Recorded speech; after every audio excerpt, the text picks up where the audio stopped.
afternoon, or good morning, everybody. I'm Senator Zach Wahls, Senate Minority Leader. I'm just going to do a very quick recap of the tour that we just went on. A few of the things time for Catch the Fun, brought to you by Shaw Representative Marty Anderson, House Democrats. She'll pass it back to Senator Todd Taylor, and then we'll have a few brief remarks, and then we'll happily, I think, bring in Danny Homan from Massey Council 61, and then we'll try to answer any questions that you all may have. First of all, I want to thank the leadership and staff of the Anamosa State Penitentiary, as well as Local 2994 President John Clark, for giving us the opportunity to be here today. We had the opportunity to visit with the interim warden, Randy Quinn, at the beginning of Randy Gibbs at the beginning of, what did I say? Randy Gibbs at the start of the visit, who just talked briefly about some of the changes that have been made in the last month. We then had the opportunity to visit and tour several of the main prison blocks. We had the opportunity to ask questions while we were going through. A couple of things that really stood out to me, just kind of over and over and over, we were shown areas of the prison where you have a huge potential number of inmates, just vastly outnumbering the number of staff who are there in any individual area. I think we heard multiple times that if you don't have enough staff, you can't follow the policies that keep this facility safe. So as I think about the visit that we had today, the events, the tragic events that occurred in March, and where we is the need to fully fund and adequately staff these facilities. If we're not going to be able to do that, then we're not going to be able to keep the public safe. We're not going to be able to keep the workers safe. I think one of the things that we heard is about the amount of overtime people are now being asked to work because they don't have an adequate number of employees in these positions. We heard from one person who worked 400 hours of overtime in the last year, 400 hours of overtime. And even though there's been an enormous outpouring of support from other facilities in the time since March 23rd, we know that that's not sustainable in the long term. And what we need in the long term is additional staff resources from the legislature earmarked for that purpose to ensure that these facilities can follow their policies and maintain order in our penitentiary system. The one thing that I want to just briefly mention before I turn it over to Representative Anderson is that our call for action before we adjourn this year is very straightforward. We need to fully fund our Department of Corrections and fill all of the lost positions. That includes 264 vacant DOC positions, including nurses and correctional officers, which we estimate will cost about $16 million. We need to replace half of the lost prison staff in the last decade, which is 300 at approximately $18 million. We clearly are going to have to do some work to upgrade technology in our facilities, including DOC radios, some of the inmate control devices, as well as more cameras. And then finally, we need to restore collective bargaining rights. One of the things that came through loud and clear today is that the inability to negotiate over workplace conditions has affected conditions within the facility. That includes safety. And the contract, as it previously was written, was the rule book. That rule book is not working properly today. We need to fix the damage that was done to Chapter 20 so that the people who are on the front lines of our public safety system have the opportunity to bargain over those conditions. So with that, I'll go ahead and turn it over to Representative Marty Anderson. Thank you. Thank you, Zach. My name is Marty Anderson. I am a House representative from Northwest Des Moines, House District 36. I'm also the ranking House member on the Justice Budget Committee. I really wanted to see the prison for myself after what happened a month ago. I have to extend my sympathy and my concern for all of the workers and all of the people that are here in Anamosa for the loss of two pretty important individuals. What I heard today and what I saw today is that we do not have enough staff, which I already knew, but I didn't see it before. Now I've seen it. We don't have enough staff. Our technology is outdated. And there are just so many improvements that need to be made here in order to make it a workable prison, to make it a good place to work, and a safe place to work. I am beside myself when I go into a cell block that has 300 offenders in it and 2 prison guards. I'm beside myself with that.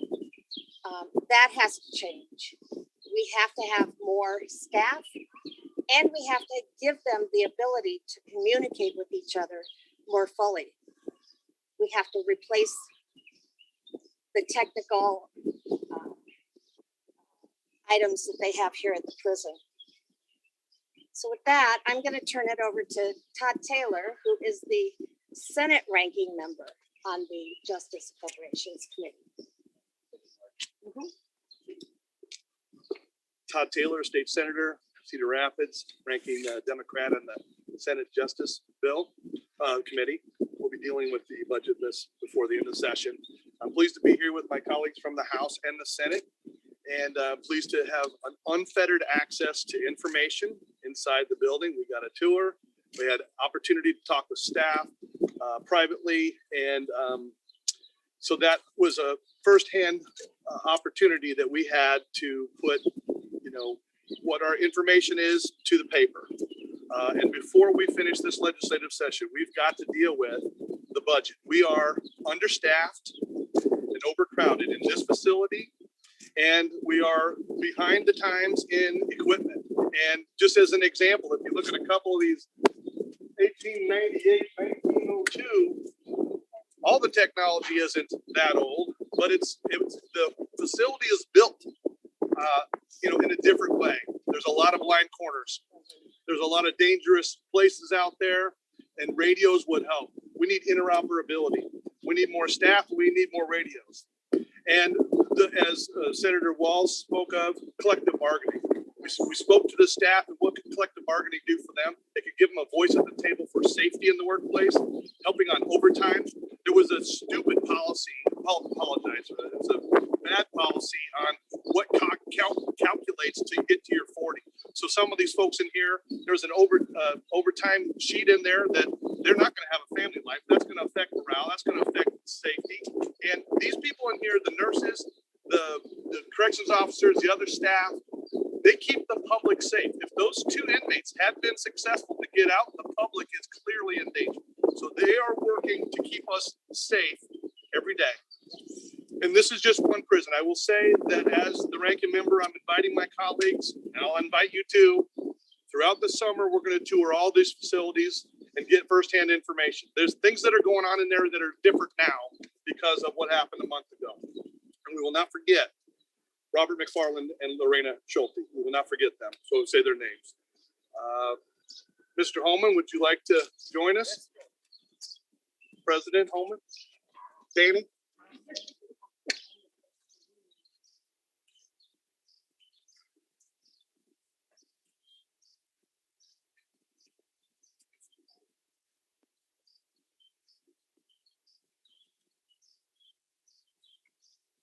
I believe it's still morning. Barely. First of all, for those of you that don't know who I am, I'm Dan Holman. I'm president of African Council 61. I want to thank the legislators for coming here. And I'm going to encourage them to go to every prison. Each one of our institutions have some unique situations going on. I'm sure some of you have probably seen the Des Moines Register, where we have over 90 inmates locked up down at Corenda because of a K2 outbreak. They're getting that stuff in through the mail. We are not able to stop it. I know that with K2 is an issue at every institution. But I will only echo what Senator Wahls said. We've been complaining about short staffing for 10 years.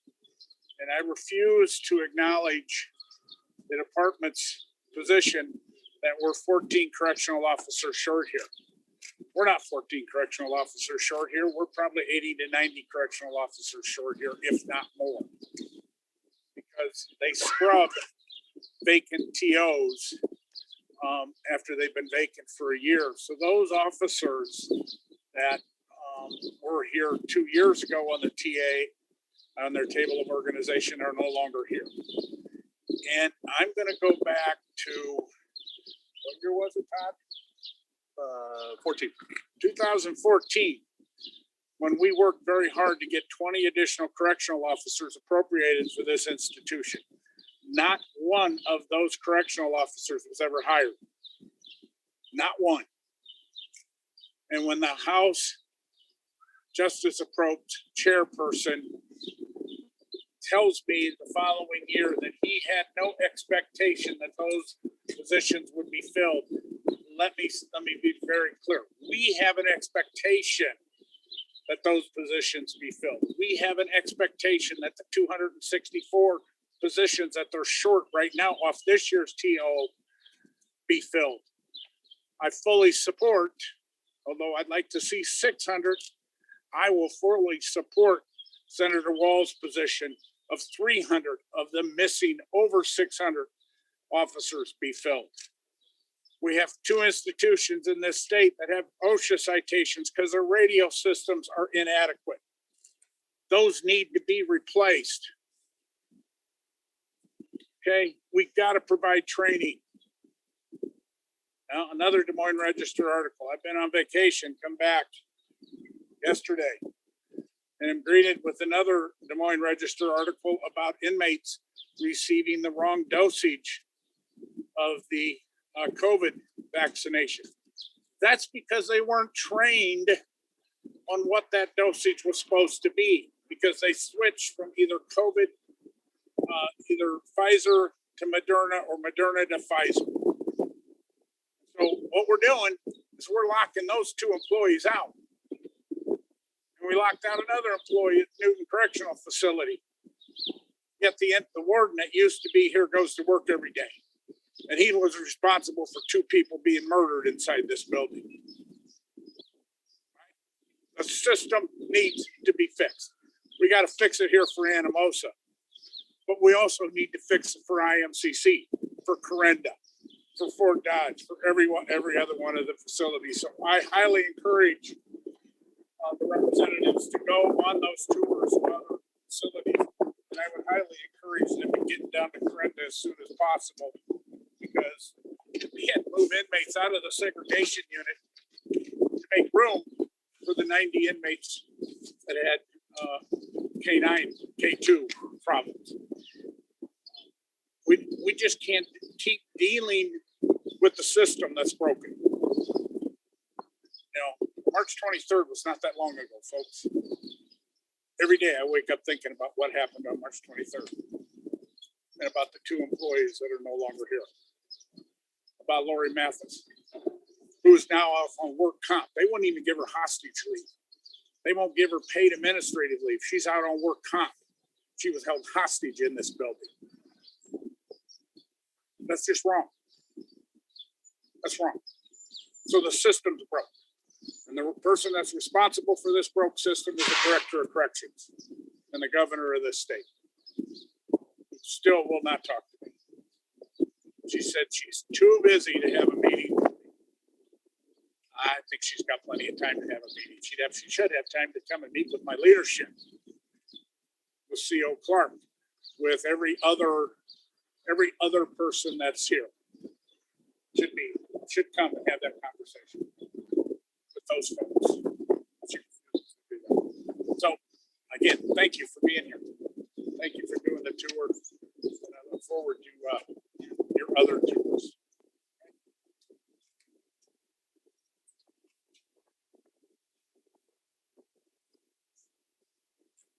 Next, we're going to hear from Representative Eric Jurdy from Lake County. Thank you, Senator Wahls. I am State Representative Eric Jurdy, and I am from Cedar Rapids, House District 67, and an Assistant Minority Leader in the Iowa House. This visit today I see as both an opportunity and responsibility. An opportunity to have conversations with the folks that go to work here every single day, and a responsibility to understand what's happening behind these walls. And what I heard today from the workers and the staff and what I saw is a problem. And it really comes down to accountability. The individuals that work at the Anamosa State Penitentiary are accountable to every single offender that lives here each night. They're accountable to their fellow colleagues, and they're accountable to their own families. And it's time that the state of Iowa is accountable to the folks that work at this facility. And right now we're not. Governor Reynolds and the Republican legislature, they need to do something in this final week of this session to show us and to show Iowans, but most importantly, to show everybody that works with the Department of Corrections that they are serious about fixing this. And Senator Wahls and Senator Taylor and Representative Anderson have laid out the different things that we need to see, that Iowans need to see, that we're going to make a real change. And I plan on going along with the other colleagues of mine to other facilities across the state of Iowa to ensure that we are making changes and that we're doing what's right for the state of Iowa. Thank you. Thank you, Representative Journey. With that, we'll go ahead and take some questions if there are any from the press. KCRG, go ahead. You had said that there have already made changes within the last month. Can you tell us what those changes are? The bargaining changes occurred in 2017 when Republicans gutted Chapter 20, the area section of the Iowa Code that governs collective bargaining agreements. Those were the changes that happened then. They've had cascading changes that we believe were part of what led to what occurred a month ago. You said the president made changes within the last Oh, month. correct. There have been changes, but those are not collective bargaining changes. Right, no, Those I are know changes that. to operating procedures. I just wanted to know if you could talk about what those changes were that they made in the last month since. Sure. We talked today about there's been some restrictions on movement for inmates. They're trying to obviously make sure that they're maintaining order in an environment. Making some more longer term changes. I don't think that they have a clear sense yet of what those longer changes are going to be. But in terms of where they are right now, obviously things are on a much tighter level of control than they were a month ago. Yeah, go ahead. So you said they're understaffed. The DOCs are positions that were being filled or in the process of being hired, and 2.67 or 2.76, less than 3, that were not filled. Are you saying they should add more to what they're going to fill? Yeah, absolutely. The DOC needs to hire more positions. That 14 number is a complete red herring. The issue is that when a position is left open for long enough, they say that the position no longer exists. The position absolutely still exists. They just haven't filled it. They haven't made it a priority. And that is a direct result of underfunding of our justice system. This is the consequence of Republican austerity over the last decade since they've been in control of our state government. These decisions have consequences. Corrections officers and the people who make this penitentiary work, they are your family, they are your friends, they are your neighbors, and they are public safety workers. They are keeping the state safe, and the decision to underfund this system has had deadly consequences in the state of Iowa. Iowa should not be lagging behind other states in the Midwest. We shouldn't be second to anybody. We should be a regional, a national leader, and that is not what's happening right now. I have one more question. You said you gave some examples of what you saw today, like blind corners. Can you give more concrete examples of some of the things that you saw that were outdated?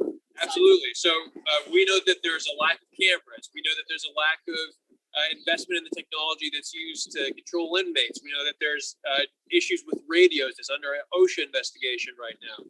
So whether it's technology, whether it's staffing levels, whether it's basic infrastructure, there's a lot of work to do to make sure that our system is up to scratch. And you can't do that with the underinvestment that we're currently seeing from Republicans in the Iowa legislature. You just can't do it. And I hate to sound like a partisan Democrat, Republican, what have you, but this is common sense. If you're not investing in your system, you're not going to get good results. It's that simple.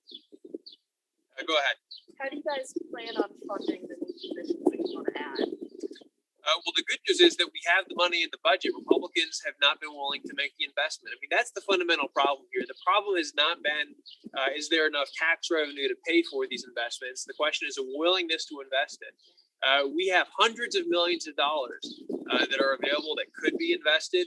And when you look at what the need is right now, $34 million should be the starting point, not the, that should be the floor, not the ceiling. Let's go ahead one more for KCRG. You kind of already touched on this, but obviously being in the minority party, it's important you work with the other side. Where's that conversation been like when making these changes? With the Well, other side? it's hard to have the see any conversation of 'em when Republicans aren't showing up. But I know that when we're in Des Moines, we have been very straightforward about where we think the numbers should be. And so as we come into the final stretch of the legislative session here, we're going to continue to talk about what we see as the priorities for these investments. I think we've been pretty straightforward in laying out our case. We hope that Republicans will listen. Budgets aren't done yet. And that's right. Representative Anderson is right. The budgets aren't done yet, so we can absolutely get this done. Where there's a will, there's a way. The question is there a will on the Republican side? We don't know.